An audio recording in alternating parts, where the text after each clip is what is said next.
तो ये जो पेपर लीक है ये जन कल्याण ना हो करके ये शोषण है। शिक्षा को प्राइवेट करके इतना महंगा कर रखा है कि आम जनता उसको अफोर्ड नहीं कर सकती। क्वालिटी एजुकेशन आता है वो इस्तीफा नहीं देता है तो प्रधानमंत्री की जिम्मेदारी बनती है, क्योंकि जन कल्याण का काम देखने की प्रथम जिम्मेदारी उसकी है। इसके लिए आप जिम्मेदार हैं और आप उस जिम्मेदारी से भागने के लिए कह रहे हैं मैं नॉन पॉलिटिकल हूं, मैं पूज्य हूं, यानी कि आप पूजक हैं। बीच में ये जो दलाल बैठे हैं वो पुजारी बन गए हैं। सबसे बड़े दोषी तो वही है। जनता को संविधान से दूर रखा जा रहा है। जो खेमा हम आपको दिखा रहे थे तभी से उसी खेमे के एक हिस्से में मैं अभी बैठा हुआ हूँ और यहाँ पर ठीक सामने मेडिकल चेकअप हो रहा है। यहाँ पर आप कब से हैं? मैं असल में कई दिन से आ रहा हूँ, लेकिन ये अनशन पे बैठे हैं, इनके समर्थन के लिए मैं यहाँ बैठा हूँ आज। तो मैं तो लगातार इसमें आ रहा हूँ, आंदोलन में देखता हूँ, समझता हूँ। तो ये अनशन पे आज बैठे हैं तो मैं इनके सपोर्ट में थोड़ी देर के लिए आके बैठा हूँ। यहाँ पर जो अनशन अभी तक जारी है, लगभग कई दिन बीत चुके अनशन के। सोनम वांगचुक भी लगभग 18 दिनों से बैठे हुए हैं और भी कुछ विद्यार्थी हैं, उनका वजन भी लगातार गिरता जा रहा है। आप इसे कैसे देखते हैं? मेरा उत्तर जरा दूसरे तरह का होगा। आपका प्रश्न का जवाब देने से पहले मैं एक प्रति प्रश्न करके बात शुरू करूंगा।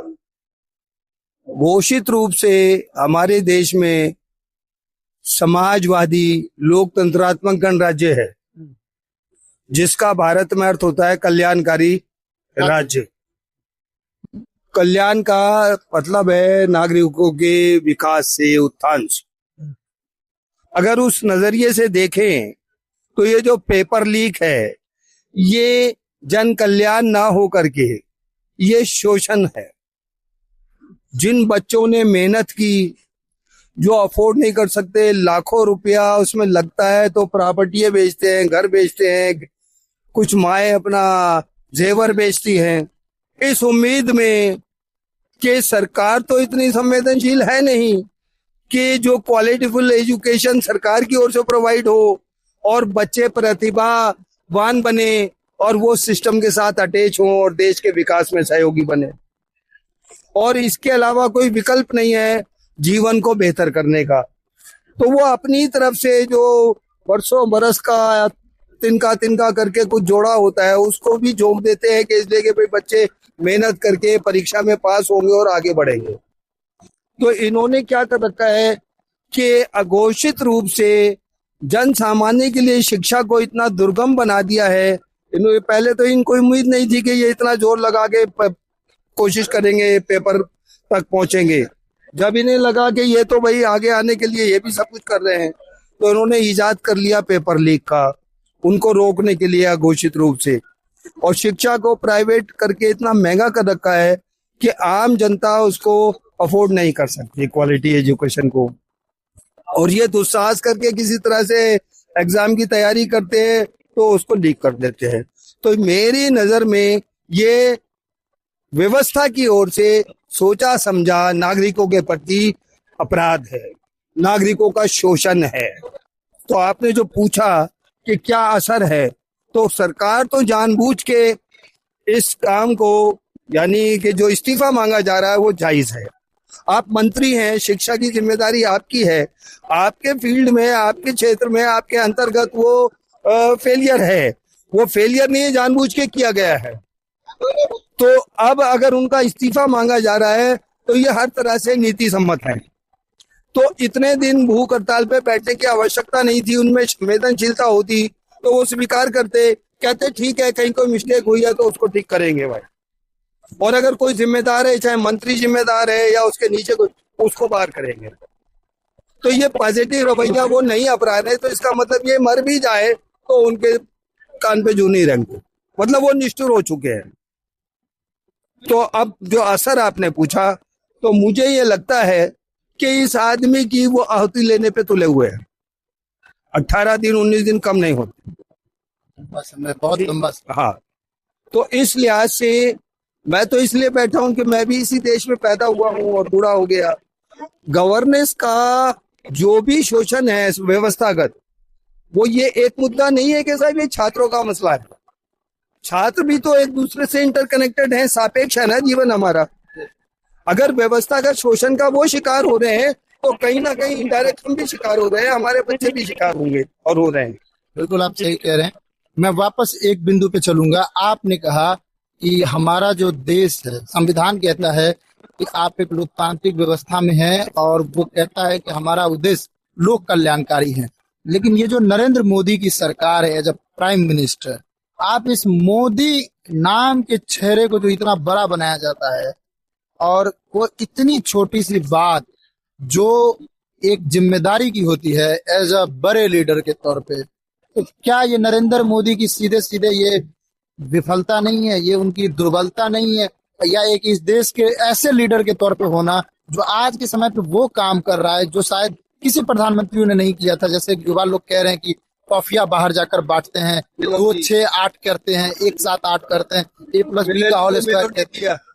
ये सब जो एज अ प्राइम मिनिस्टर आप नरेंद्र मोदी को ये अभी के समय विफलताओं का किस तरह? देखिए, प्रधानमंत्री के अंतर्गत सारे मंत्रालय हैं, उसके अंतर्गत शिक्षा मंत्रालय भी है, शिक्षा मंत्री भी है।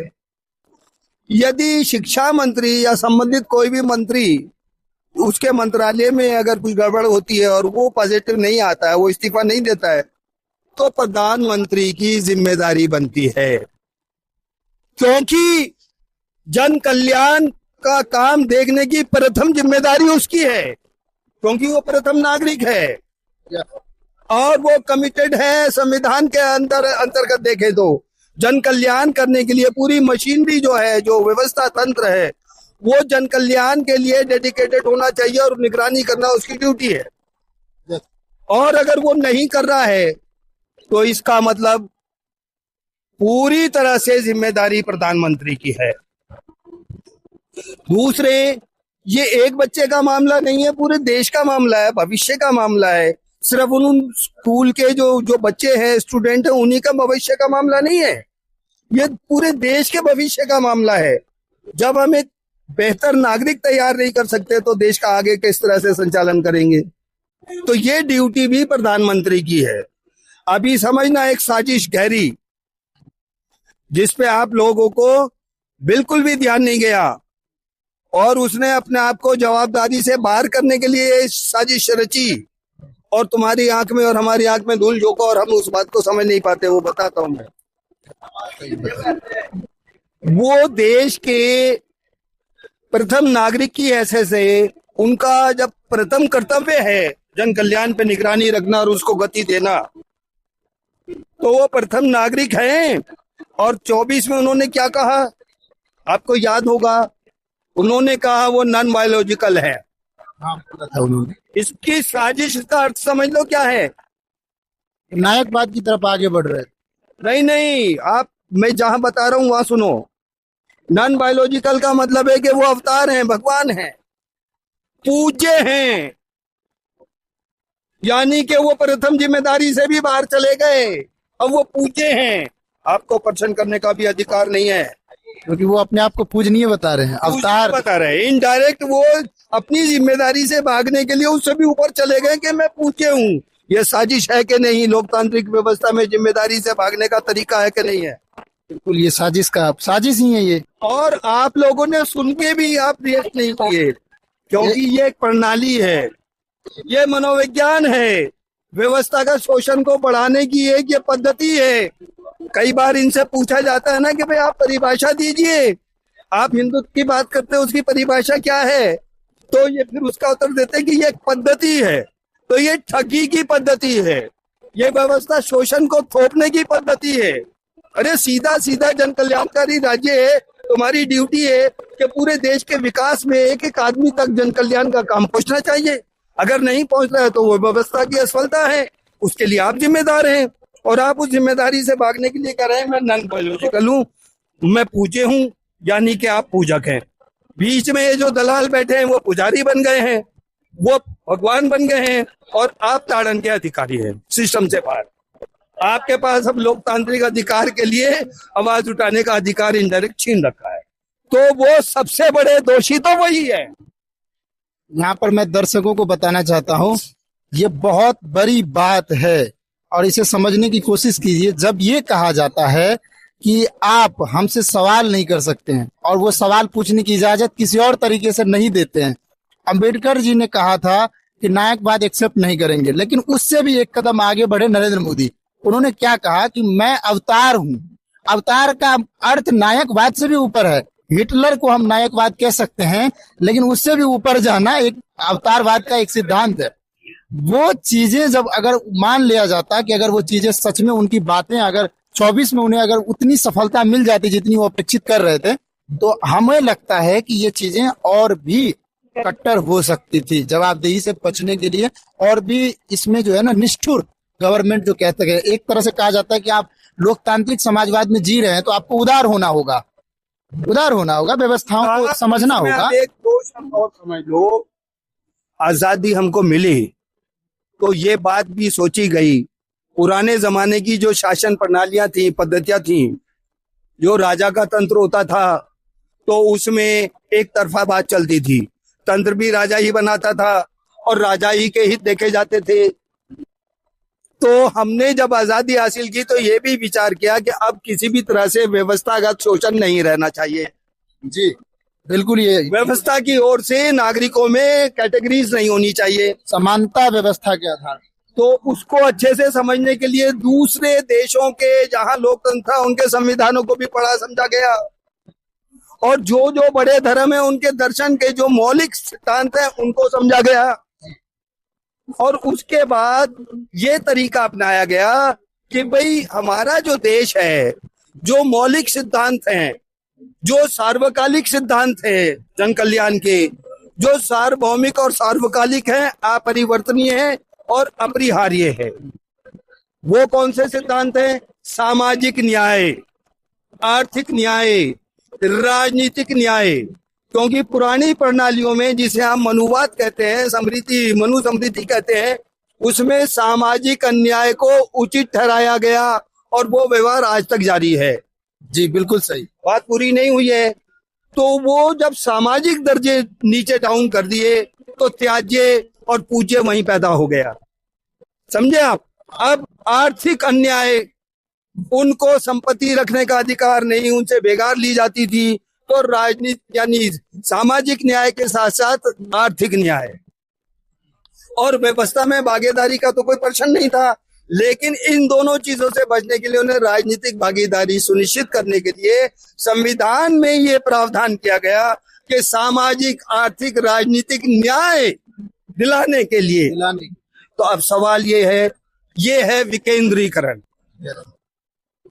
जब आप स्टेटस बांट रहे हो, अब कोई ना त्याज्य है ना पूज्य है, सब नागरिक हैं, आपके हाथ में तंत्र है, प्रोटोकॉल के नाते उसको लागू करने के लिए आपको थोड़ा सा दर्जा इसलिए दिया गया है कि आपके पास विशेष जिम्मेदारी है, तो उस विशेष जिम्मेदारी से विशेषाधिकार दिए गए हैं।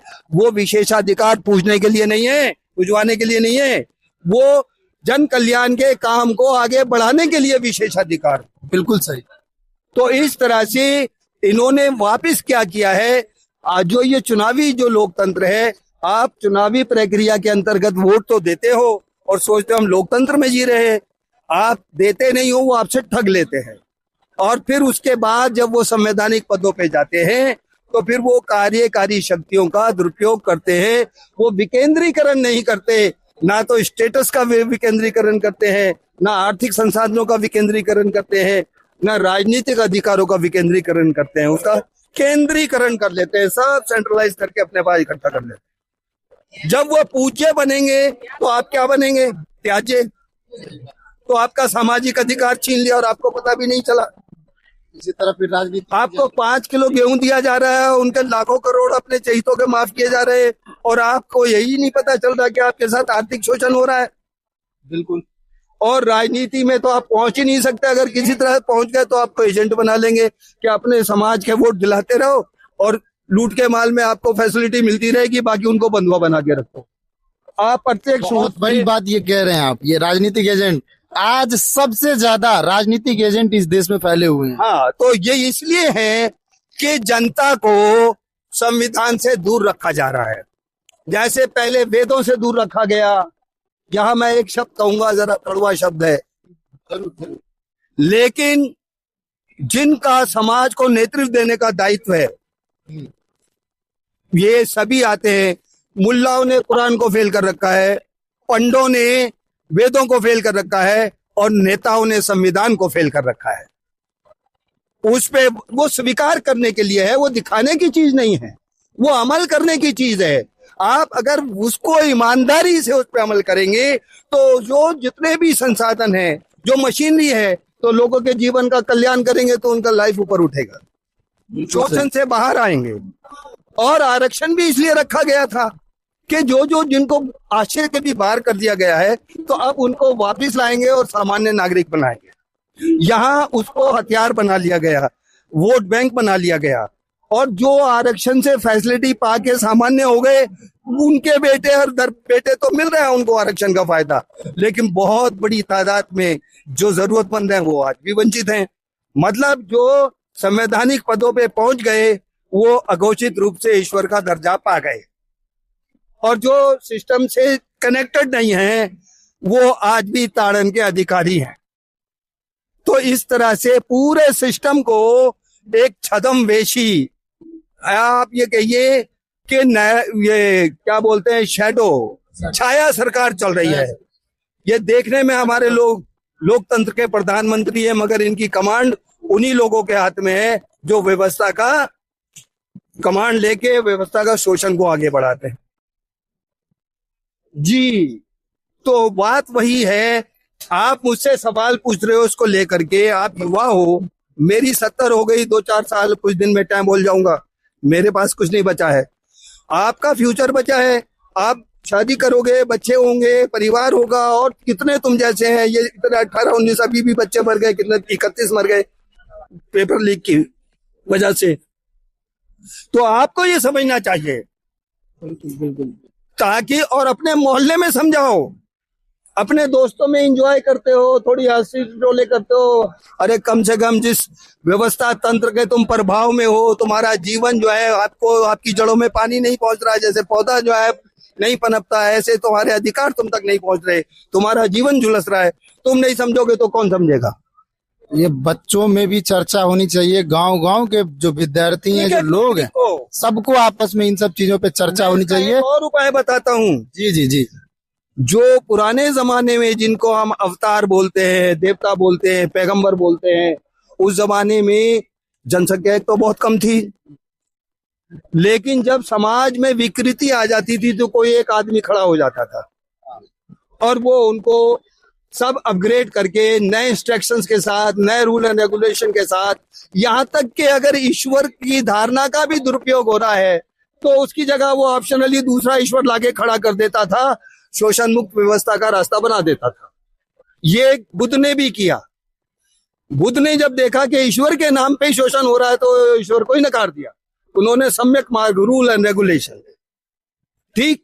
तो ये जब वो करते थे, अब उन्होंने एक संहिता बना ली, उसको कहा मैं नहीं बोल रहा, ये ऊपर से आया है, ये आकाशवाणी हुई है, ये वही हुई है, क्योंकि ईगो हट होती है। मैं तुमको बोलूंगा, कहना मान लो, बोले मैं क्यों मानूं। अर्ध चेतना में आप ये भी मानते हो कोई ना कोई है, नहीं भी है तो भी मानते हो। उसी डर का इस्तेमाल आपसे रूल एंड रेगुलेशन को फॉलो कराने के लिए कहा कि एक ईश्वर है, यहाँ नहीं मानोगे तो वहां सजा मिलेगी। मतलब क्या था, जो संहिता बनाई है, जो कानून बनाया है, क्योंकि समाज में तो वो भी रहता है, अगर वो कानून का फॉलो नहीं करेगा तो समाजवादी होगा। तो उन्होंने उसके मेन बात, उसके पठन पाठन की व्यवस्था की, मंदिर मस्जिद जैसी चीजें बनाई, वहां उसका पठन पाठन होना शुरू हुआ, ताकि लोग जो रोजमर्रा का जीवन है वो भी चलता रहे, और कान में वो श्लोक पढ़ते रहे, आयतें पढ़ती रहे, और उनको पता चलता रहे कि कौन से कानून को मानना है। तो हमने गलती क्या की, देश आजाद हुआ, अगर वो प्रासंगिक होते तो हमें फिर नया संविधान बनाने की जरूरत नहीं थी, या तो मनु स्मृति को रख लेते या कुरान बाइबल को रख लेते, उसमें अपग्रेड करने की जरूरत थी, इसलिए हमको संविधान बनाना पड़ा। लेकिन गलती क्या हुई, मंदिर में, मस्जिद में, गुरुद्वारे में, गिरजा में संविधान के पठन पाठन की व्यवस्था नहीं की, लोगों के दिमाग में संवैधानिक प्रावधानों को पहुंचाने का इंतजाम नहीं किया, इसलिए संविधान से आप अनभिज्ञ हो। और जो काल में बीत गई व्यवस्था, जिसको आज आप फॉलो करते हो तो हजारों साल पुरानी परिस्थितियां पैदा करते हो, ज्ञान विज्ञान से वंचित हो जाते हो, उन्नति से, तो उस व्यवस्था को तो जीने की जिद है। और जो वर्तमान में जो आपको सही इंस्ट्रक्शंस मिली है संविधान के रूप में, अगर उस पे पालन करो तो आप वक्त के साथ पुराने खड्डे भर के वक्त के साथ ऊपर आ जाओगे, निकल के एक नया अंकुर फूट जाएगा।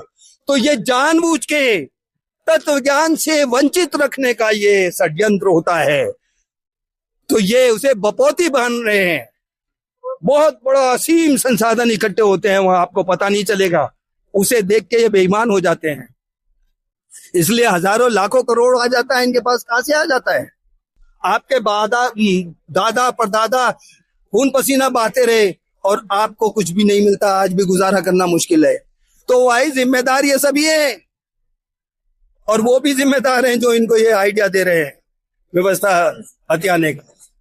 तो यहाँ पर अभी तक जो दादा ने कहा, उनकी 2-3 मूल बातें यही हैं कि जो लोक कल्याणकारी राज्य की स्थापना होनी चाहिए थी वो आज नष्ट की जा रही है, खत्म की जा रही है। और दूसरी बात विकेंद्रीकरण की जो जिसे आज संस्थाओं के द्वारा विकेंद्रीकरण पहले खत्म किया गया, और आज केंद्रीकरण तो पहले व्यवस्थाओं में से खत्म किया गया, और आज मंत्री परिषद में भी विकेंद्रीकरण का कोई स्तर नहीं है, वहां पर भी केंद्रीकरण स्थापित हो गई है। तो इस तरह और भी बहुत सारी बातें जो दादाजी ने रखे बहुत महत्वपूर्ण है, और चीजें जरूरत है जो आज के समय पे सारे लोगों को समझने की जरूरत है। और ये बात जो दादा ने कहा है इन्हें समझना चाहिए। और फिर एक बात मैं दोहरा रहा हूं, जितना जरूरी इस देश में किसी वर्ग, जाति या धर्म से होने में नहीं है, उससे ज्यादा जरूरी यह है कि इस देश के संविधान को समझें और इस देश की जो व्यवस्था जो आपको मिली है इसका आप सम्मान करें। तो यही बात दादाजी ने कहा। बहुत बहुत धन्यवाद, आपने इतना सब कहा है और मैं इनको पहुंचाने की। जी जी, देखिए, जब शासक बेईमान हो जाता है तो उससे कोई भी याचना सफल नहीं होती। मैं एक समझा देता हूं, धारणाएं बना रहा हूं, मैं पुरानी धारणाएं तोड़ रहा हूं, संविधान सापेक्ष धारणा बना रहा हूं आपकी। जब ये आड़े टेढ़े तरीके से भी किसी तरह से अपनी जीत घोषित कर देते हैं तो उसका औचित्य ठहराने के लिए क्या बोलते हैं? जनादेश। जनता ने हमको आदेश दिया है। तो इसका मतलब आदेश किसने दिया है? जो मालिक होगा।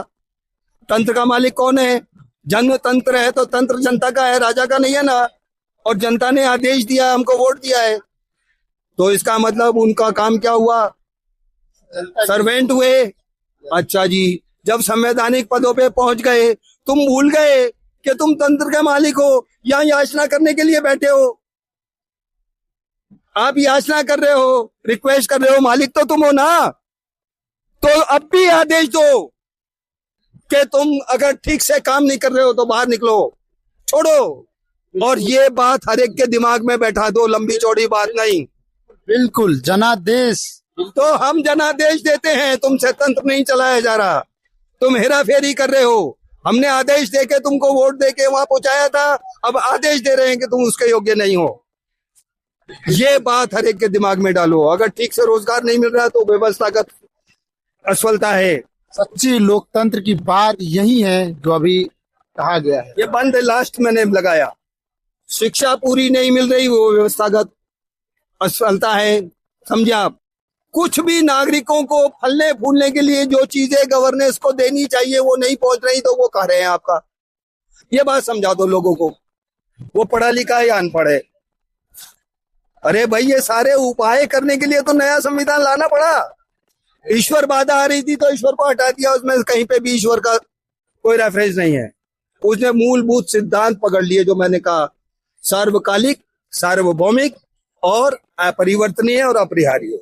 सामाजिक न्याय अपरिवर्तनीय है, कोई सा भी काल हो, कोई से भी क्षेत्र हो, न्याय करोगे तो शांति होगी, उन्नति होगी। आर्थिक न्याय करोगे तो समाज उठेगा, तरक्की करेगा, प्यार मोहब्बत भी बढ़ेगा। वसुधैव कुटुंबकम जब भी तो साकार होगा जब न्याय करोगे। तो सनातन की आत्मा भी उसमें संविधान में निहित है। और ये सनातन के नाम पे, हिंदुत्व के नाम पे मनुवाद को थोप रहे हैं और आपको गुलाम बना रहे हैं और आप मजे दे रहे हैं। तुम ही मालिक हो और तुम ही को गुलाम बनाया जा रहे हो और तुम सोच रहे इस पार्टी के साथ हो जाओ, उस पार्टी।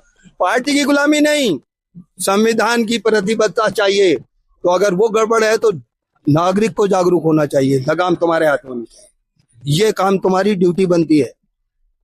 अगर बिल्कुल बिल्कुल माता पिता नहीं कर पाए तो अब तुम्हारी ड्यूटी है, ताकि तुम अपनी संतानों को संभाल सको। बिल्कुल बिल्कुल बिल्कुल सही बात है। पूरी हुई। इसके साथ ही मैं आपको जय हिंद बोलूंगा, और इसमें कोई धर्म वाली बात नहीं है।